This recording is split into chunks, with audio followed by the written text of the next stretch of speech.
If you work at a company and you don't like your boss, and everyone else that you work with doesn't like your boss, you can't just vote him out. He's your boss. He's not going to fire himself and then hire someone you like to replace him. You have no power in that situation. And that's exactly the situation that we're in right now. Hey guys, I was going to do a stream today, but I think it's important that this information actually doesn't have any hiccups, and that I can possibly play even a few video clips that my bandwidth might not have allowed. And you know, it sucks maybe that we can't do the super chat thing or whatever, but I think it's more important that this goes on without a hitch. And in the spirit of live streaming, I'm going to try to just wing this as best I can and broadcast this to my computer and record it, and then just upload it as soon as it's done. So it's going to be not as edited as a lot of my videos, perhaps, but like I said, I think this information is important, and I think this format works. Let's just have a discussion about this. What I want to talk about is how rule of law in this country is dead. And it has been for some time, but it's more obvious now. And what it's been replaced by is rule of man, or rule of ruling class. And there's a lot of you that might not understand what I mean by this. And so it's important that we understand the difference, because once you understand the difference, a lot of things that I think are puzzling to some people, like why no one ever gets prosecuted in the ruling class and that sort of a thing, it'll make a lot more sense. And it'll make more sense than just this, like the idea, oh, they're all blackmailed, which, is very true, I think. But it's really kind of irrelevant. They don't have to be blackmailed, because the system, as people think about it, the system as perhaps it was at one time, the rule of law, is that's what prevents the society from just descending into chaos. And so let's talk about what's important if you have a system that is governed by rule of law. If you have a system that's governed by rule of law, people have to respect the law. People have to honor the law. People have to, in some ways, fear the law. The law has to be preserved, meaning that you have to make sure that future generations also adhere to that same system, that they preserve it for their children, and so on, that it keeps on going in perpetuity, so that you have this system keeping the society together and keeping it from just descending into chaos. And the reason why people decided on a system, or at least in America, that would be a rule of law system instead of a rule of like a monarch, is that the average person would have input in how the country was governed. So when you have a monarchy, for example, you're just basically at the mercy of the monarch and whatever they decide, or a dictatorship, or and so on. Those systems that are explicitly a rule of man system or a rule of ruling class system, the lower classes are essentially at the mercy of the upper class. And whatever the upper class decides is what happens. Now, there's some benefits to this. I'm not going to say that it's all bad. But that's what it is. That's the difference. The rule of law system, and it doesn't necessarily have to be democracy, by the way, but a rule of law system is not governed by figureheads. It's not governed by monarchs. It's administered by figureheads. It's administered by presidents and the executive positions. But it's not the executive who decides how the country is governed. It's just the executives just simply carrying out the rule of law. That's not what we have right now. That has been replaced by a rule of ruling class. And so let's think about this for a second. The same things that apply to the law, because the law in a rule of law system is the governing entity, has to apply to the ruling class in a rule of ruling class, because they're now the governing entity. So whereas a rule of law system has to preserve the law, people have to fear the law, people have to respect the law, people have to honor the law, and you have to pass that down to your children so that they also respect, honor, and preserve the law. The same now applies to the ruling class in a rule of ruling class system. So now, and this is what's true right now, people have to respect the ruling class. People have to honor, revere the ruling class. And people have to preserve the ruling class in perpetuity. That means it has to go on forever. It can't be interrupted. Now, we'll get into this in a second. That's why we're seeing the lack of prosecutions to members of the ruling class, because you cannot undermine the ruling class any more than in a rule of law system can you undermine the law. If you undermine the law in a rule of law system, you've broken the rule of law. And it becomes something else. Well, it becomes kind of what we have now, because it has been undermined. So if you undermine the rule of ruling class system, you take out the Jenga piece. Like, it's a very fragile, well, so is rule of law. Both systems are very fragile.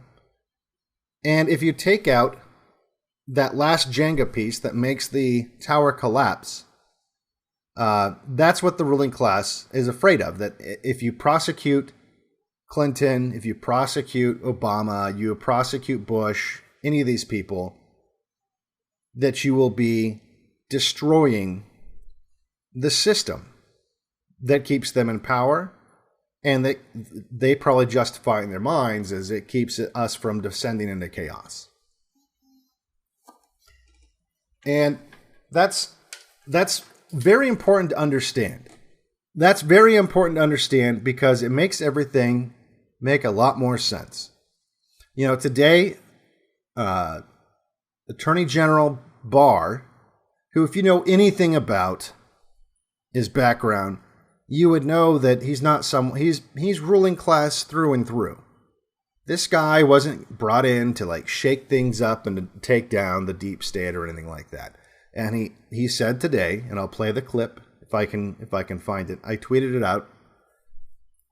He said that this investigation that all the Trust the Planners think that is going on, that's going to take down the ruling class, Durham's investigation. He explicitly said today that investigation is not going to lead to the prosecution of Biden or Obama.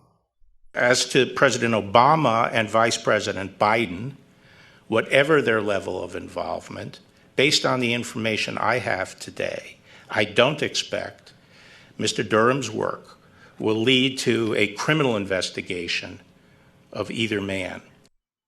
And we all know that Biden and Obama performed an abuse of power. I mean, if we're talking about a rule of law system, which we're not, though, by the way, and this is proof that if in a rule of law system, it wouldn't matter that Obama was the president when he illegally used the federal agencies to spy on Trump's campaign. Okay? That abuse of power, which makes Watergate look like a speeding ticket, that will not lead to any prosecutions because the law doesn't matter. Doesn't matter. See, that's the thing. When you're no longer in the rule of law, the law doesn't matter. To the ruling class, at least. At that point, the law just becomes a weapon that the ruling class can use against the other, which in this case is, and in almost every case, is us. The laws don't matter. I mean, Lindsey Graham, before Barr even came out, Lindsey Graham came out and was scoffing at the idea that just having Obama testify. And I think it'd be a bad precedent to compel a former president to come before the Congress. That would open up a can of worms, and for a variety of reasons, I don't think that's a good idea. So let's talk about a few things that happen when your rule of law system mutates into a rule of ruling class system. Okay? Now, first of all, with the things we just discussed, the ruling class has to be treated like the law. And it can't be undermined, it can't be questioned. But there's another important thing, a very important difference. In a rule of law system, if you don't like the law, there are legal means to change the law.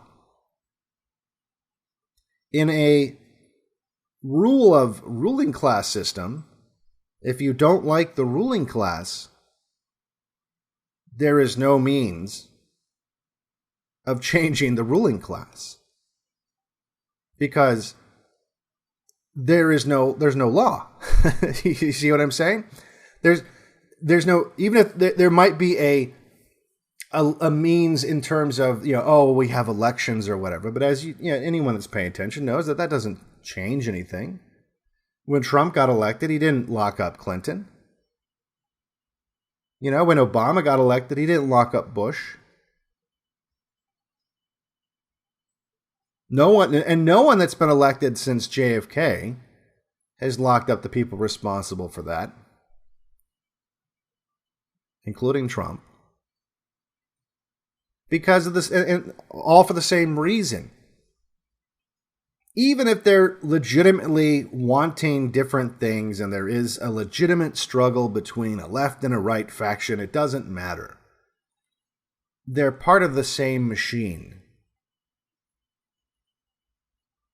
And they can't dismantle the other side without destroying their side. Because it's like saying you could demolish half of a building. Well, if you live in the other half of the building, you don't want to demolish the other half, because there's a good chance your side will fall down too.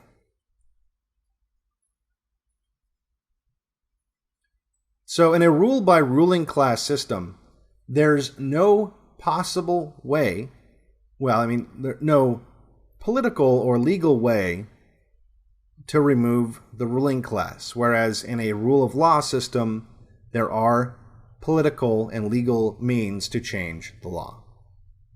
So that is a very important difference. And it presents a problem that a lot of people don't want to face. Which works out for the ruling class, by the way, because the ruling class needs you to keep thinking that it is a rule of law system. And they know that so many people are afraid of knowing that it's not. That they're just ready to believe any excuse.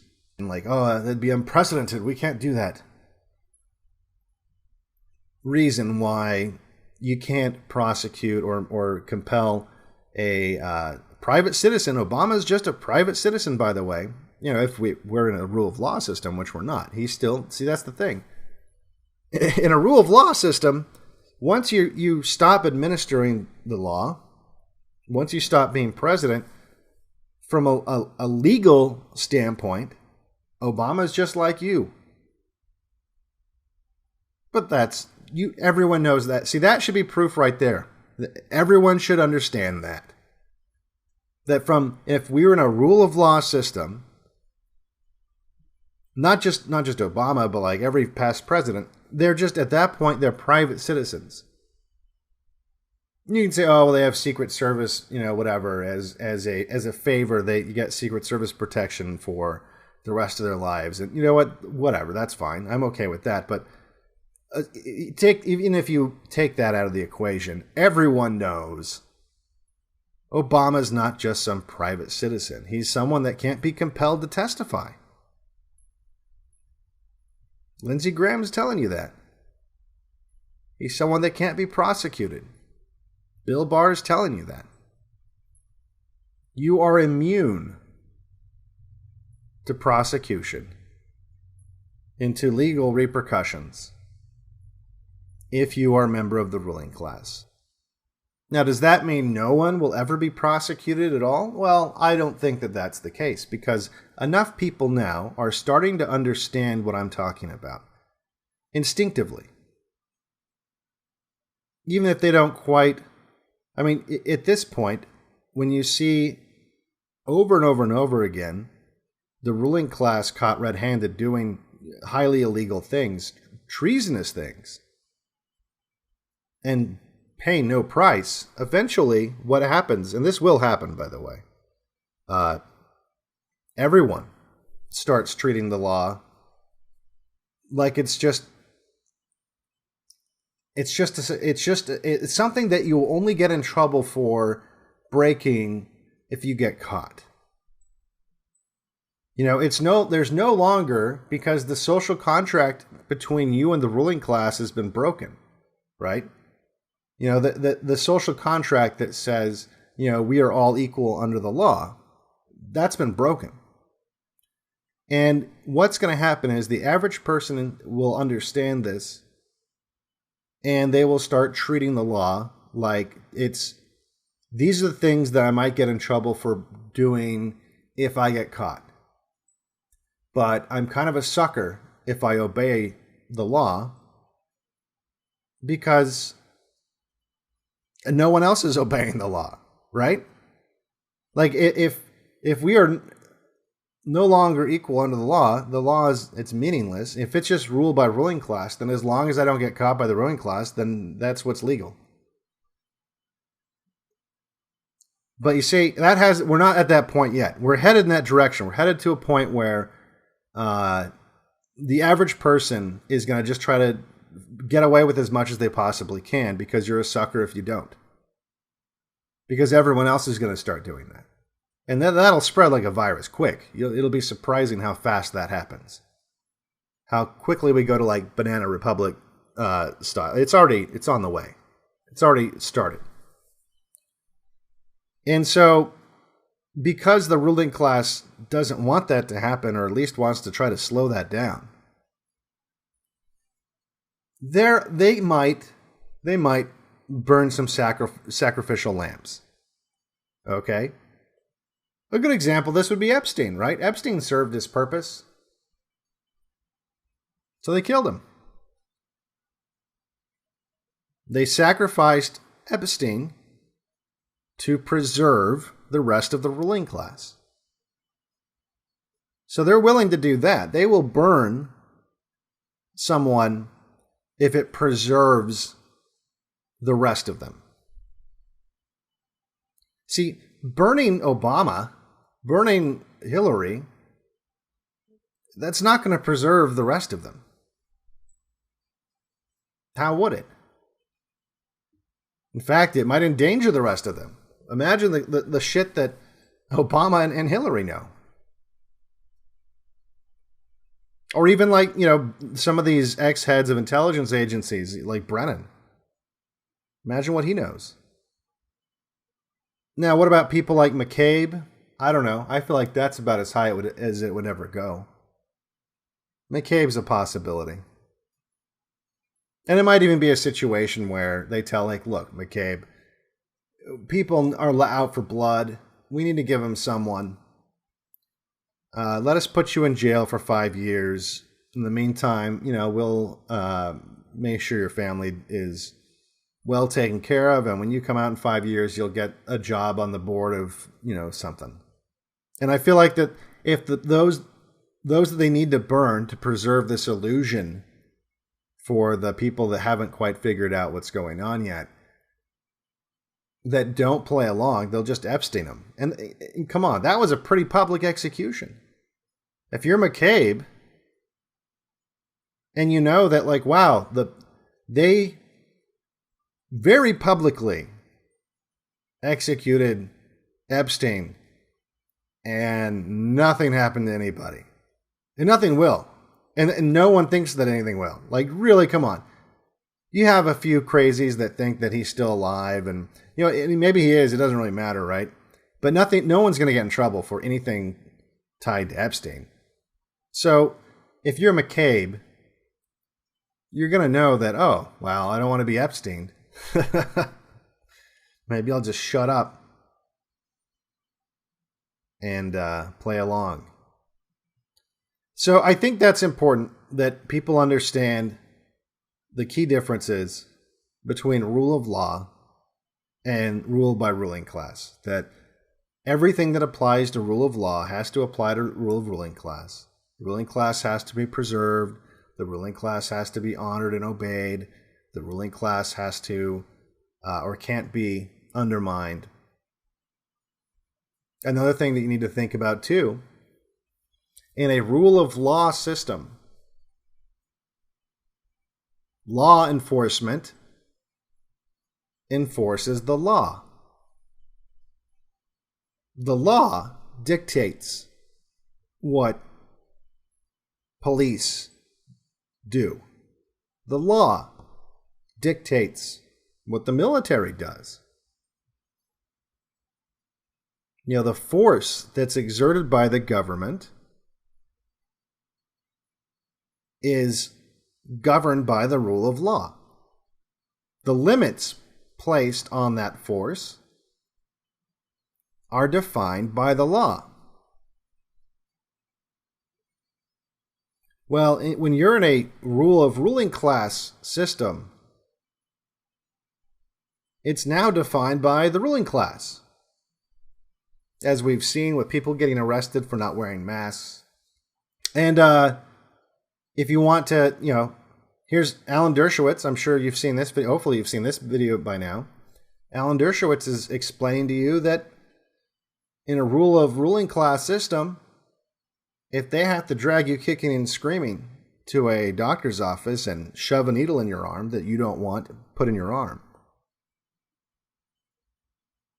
that's what it'll do. That's what'll happen. That's what the ruling class will say has to happen, and that's what the law enforcement will carry out.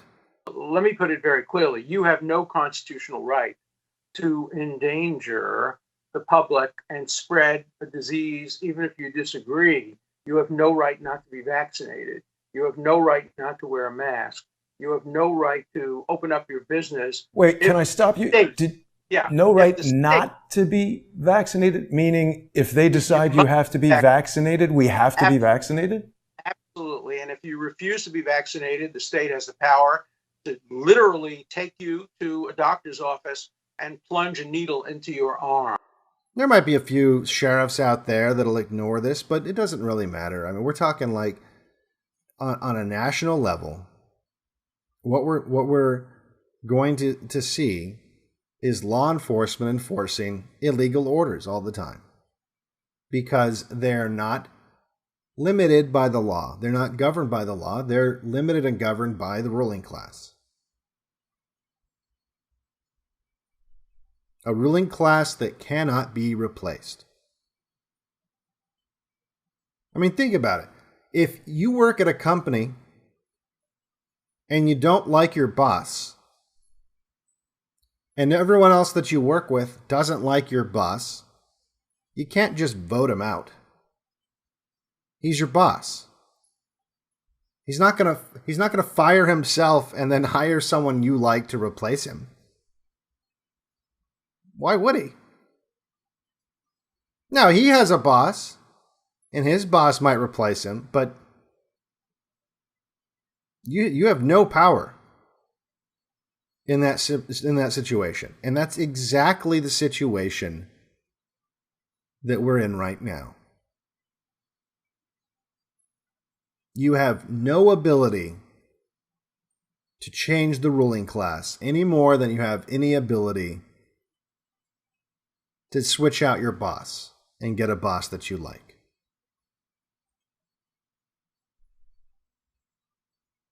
The only options available to you now to change the ruling class are literally the exact same kinds of options that would be available to you in getting a different boss.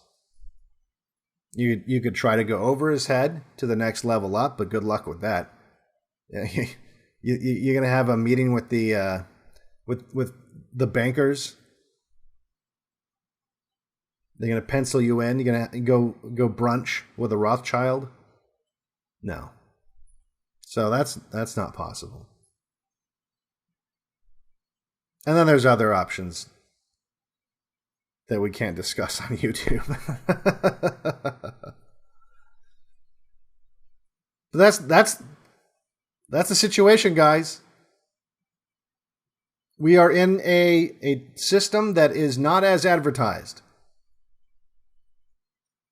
Now, I tweeted out yesterday, or I think last night, something along the lines of, if the average person knew what you know now,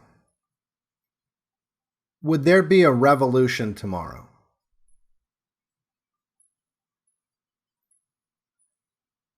And I think most people, I mean, there were some people that were blackpilled and thought, well, even if they knew, they wouldn't do anything. And that, I guess that's a possibility. But clearly, I think the big holdup, honestly, is they just don't get it. They don't want to get it, and that's part of the problem. They don't want to get it.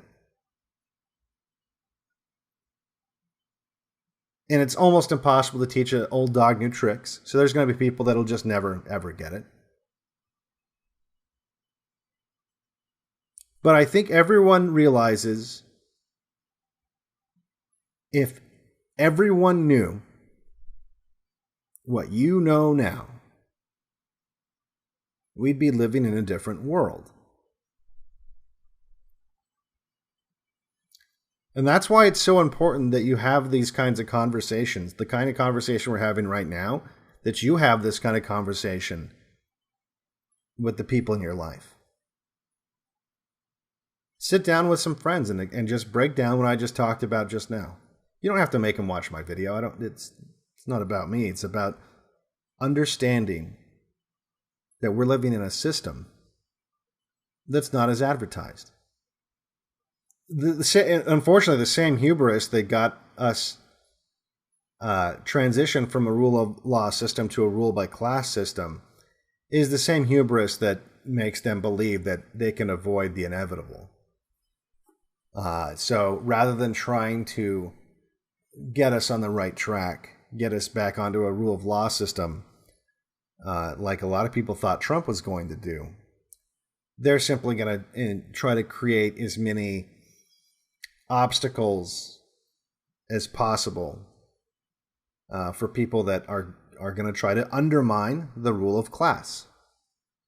I've talked about in the past where revolutions were a lot easier in the past because you could very easily, without any kind of surveillance, meet with people. You could meet with half the town in a barn somewhere.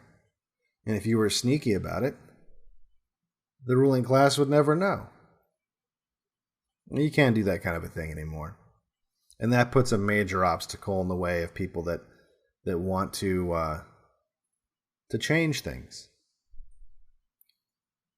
So people are going to have to be a little more clever about it. And because, like I said, it's still inevitable. It's going to force evolution in thinking about how to deal with this. I mean, it's not going to just be as simple as looking at the past and how did people deal with tyranny in the past, because a lot of this technology fundamentally changes those things. And it's going to be up to us to try to figure out this new revolutionary technology that is able to combat the technology of tyranny. Another thing that changes when you're in a rule by class or rule of man system as opposed to a rule of law system is you start to see, and this is the very beginnings of the complete breakdown of the rule of law and the general public. Before you see people in their everyday lives just trying to get away with as much as they possibly can and not treating the law as anything that should be revered or respected, more of a suggestion, whatever I can get away with kind of a thing. They first apply that morality to their leaders. A lot of you might remember when Trump was saying that if he went down in Manhattan and just started shooting people in broad daylight, that people would still vote for him. They say, I have the most loyal people. Did you ever see that? Where I could stand in the middle of Fifth Avenue and shoot somebody and I wouldn't lose any voters, okay? It's like incredible. And he was right, by the way. And everyone knows he was right, and that's why it was funny. It was funny because it was true. But a lot of people don't realize that that is a symptom of this problem. That is a symptom of being under a system that's rule of the ruling class and not rule of law. It's a slightly exaggerated example, but it's definitely, there's a lot of truth to it. And that's because when you're in that system and the law is no longer defining what people can and can't do, and it's the ruling class that defines what they can and can't do, then the person that you perceive as being your guy in the ruling class, he is the law. If he wants to go around shooting people in downtown Manhattan, he's the law. And come on, let's be honest here. It really wouldn't matter to a lot of Trump supporters. It would not matter what Trump did. If you had him on video murdering a grandma, they wouldn't care. And I'm not saying like they wouldn't believe it and they'd be like, oh, fake news, cognitive dissonance. Yeah, you'd have those people too. But you'd have a lot of people that would know. They would know. They would know that it was real. And they wouldn't care. Because the law doesn't matter anymore. See, that's the first phase. That's how it starts. Once you see that the ruling class is ignoring the law, the first phase for the public is they no longer hold their guy accountable for breaking laws. Yeah, look at the Democrats. They've been doing this for decades. This is not a new thing. And that's because the Democrats are more comfortable with this idea of rule by ruling class. So when their guy, this is how a lot of this got lopsided in the left's favor, by the way, is the left had no respect for the law really ever. So when their guys were breaking the law, they didn't care. They weren't holding them accountable for it because they're comfortable with the rule by ruling class. Whereas the right, at least in the United States, is not comfortable with that. So when their leaders, and not so much now, but when their leaders would break the law, they would want that person to be, kicked out of the ruling class. And sometimes it happened. Sometimes it didn't. And it's really happens almost not at all now on either side. But that's how it starts. It starts with the public stops applying the law to their betters. But that slowly trickles down just like everything else. Eventually, people don't apply the law to themselves either. And then it is just a game of whatever you can get away with. All right, well, that's about all I wanted to talk about with you guys. I did want to talk about the movie. I'm still working on the movie. It's been really tough. I've been trying real hard to get everything done around the homestead. But, I'm by myself, so a lot of the stuff's really difficult to do by yourself, and especially just with the specific problems that I've had, and just it's been rough. So it's been hard for me to maintain communication with everybody that wants to be involved and everything. It's tough. And part of the problem is look, I'm not the best at community building. I'm not, but what makes it even more difficult is when that's already like a thing, and we're kind of in a situation where it's hard to trust people. It's hard to trust people right now. We no longer live in a high trust society. And I'm sure there's tons of you guys listening who I'd love to have help out with this and help manage it, but there's a lot of people who don't mean well. And so there has to be some kind of vetting process, and I haven't had time to really sit down and do that. So that is still in the works for sure. I've gotten some pretty cool stuff has been submitted. So there has been some cool stuff submitted already.